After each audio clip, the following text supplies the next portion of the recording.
سامنے درگاہ ہے، یہ سامنے درگاہ ہے. درگاہ میں اور خانقاہ میں فرق ہوتا ہے.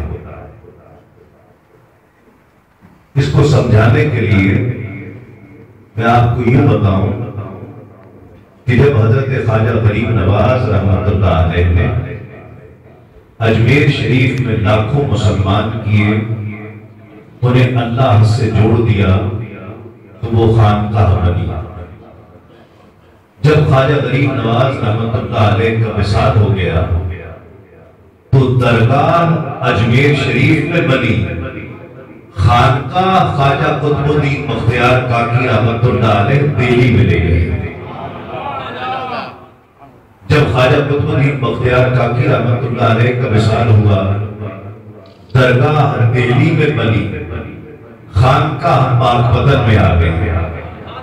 بابا فرید الدین مسعود گنجشکر رحمۃ اللہ علیہ، جب بابا صاحب کا وصال ہوا، درگاہ پاک پتن میں بنی، خانقاہ دہلی اور کلیر میں چلی گئی. خانقاہ دہلی اور کلیر میں چلی گئی. اس کو مزید سمجھنے کے لیے وقت بہت زیادہ نہیں ہے کہ میں تفصیل سے بات کروں، آپ کو چیز کو پہنچنا ہوگا. دیکھیے خانقاہ اور درگاہ کیا ہے. خانقاہ جب تک توجہ چاہوں گا، جب تک خانقاہ تھی، ہندوستان میں قحط آیا، ایک شخص پانی پت سے چلتا ہے، پانی پت سے چلتا ہے اور روٹی کھانے کے لیے، روٹی کی طلب کے لیے بادشاہ تغلق کے دربار میں نہیں آتا، بلکہ حضرت نظام الدین اولیاء کی بارگاہ میں آتا ہے. بادشاہ تغلق، بادشاہ کون ہے وقت کا؟ بادشاہ تغلق ہے، لیکن پانی پت سے چلنے والے کو یہ پتا ہے کہ مجھے جسمانی غذا بھی بارگاہ نظام الدین سے ملے گی اور روحانی غذا بھی بارگاہ نظام الدین سے ملے گی. روٹی کا سوال کرنے کے لیے، روٹی کا سوال کرنے کے لیے بادشاہ تغلق کے دربار میں نہیں جاتا. لیکن جب یہی خانقاہ اللہ کے بندوں نے درگاہ بنا دی تو بنگلہ دیش کا بادشاہ وقت کا آیا تھا اور اس نے سونے کی تاروں کی چادر چڑھائی تھی حضرت نظام الدین اولیاء کے مزار پر. اور تاریخ گواہ ہے، میں اپنی طرف سے نہیں کہہ رہا، تاریخ گواہ ہے کہ وہ بادشاہ ابھی مزار سے باہر نہیں نکلا تھا کہ سونے کی تاروں کی چادر کے کئی ٹکڑے ہو گئے تھے. یہ درگاہ ہے.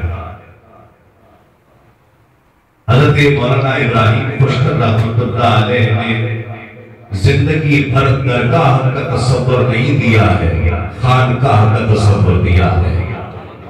خانقاہ وہ ہوتی ہے کہ جہاں سے دین بھی ملتا ہے، دنیا بھی ملتی ہے.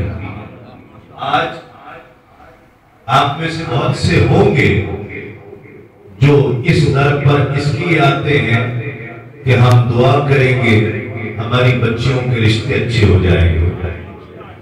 ہم یہاں آئیں گے، مولانا ابراہیم خوشتر چونکہ یہ اللہ کے محبوب ہیں اس لیے ان کے وسیلے سے دعا مانگیں گے تو اللہ روزی روزگار میں برکت دے دے گا، بیماریاں دور ہو جائیں. پیر صرف اس لیے نہیں پکڑا جاتا، یاد رکھیے، پیر صرف اس لیے نہیں ہوتا کہ وہ آپ کی بچیوں کے رشتے کرا دے. پیر اس لیے نہیں ہوتا کہ جو آپ کی بیماریوں کے لیے دعا کرے، دم کر دے تو شفا مل جائے. پیر اس لیے ہوتا ہے کہ جو پھٹکا ہوا ہو وہ در پر آ جائے تو اسے اللہ سے ملا دیا جائے. اس لیے ہوتا ہے کہ پھٹکے ہوئوں کو اصل راہ دکھا دے. الحمدللہ سعد میاں خانقاہ کی جیتی جاگتی مثال ہے کہ یہ خانقاہ ہے، درگاہ نہیں ہے۔ درگاہ اس چار دیواری میں ہے، بس جہاں پر ہم آئیں فیوز و برکات پی لیں، ان کے وسیلے سے رب سے اپنی تمناؤں، اپنی التجائیں بھی رب کی بارگاہ میں پیش کریں۔ یہ درگاہ اس لیے ہے کہ ہم اس محبوب بندے کا وسیلہ دے کر رب سے اس کی عنایات کی بارش مانگیں، اس سے اس کا الطاف و اکرام مانگیں۔ لیکن اس چار دیواری سے باہر یہ خانقاہ ہے، اور سعد میاں اس کی مثال ہے کہ علم دین حاصل کر رہے ہیں۔ میری خواہش ہے کہ یہ خانقاہ جس تصور سے حضرت خوشتر علیہ الرحمن نے اس خانقاہ کا آغاز کیا تھا کہ غریب آتا ہے تو وہ روٹی لے کر جاتا ہے، تمنائیں لے کر جاتا ہے، آرزویں لے کر جاتا ہے، یہاں پر اسی طرح سے ایک اکیڈمی، ایک درس گاہ کا اہتمام کیا جائے، اور اس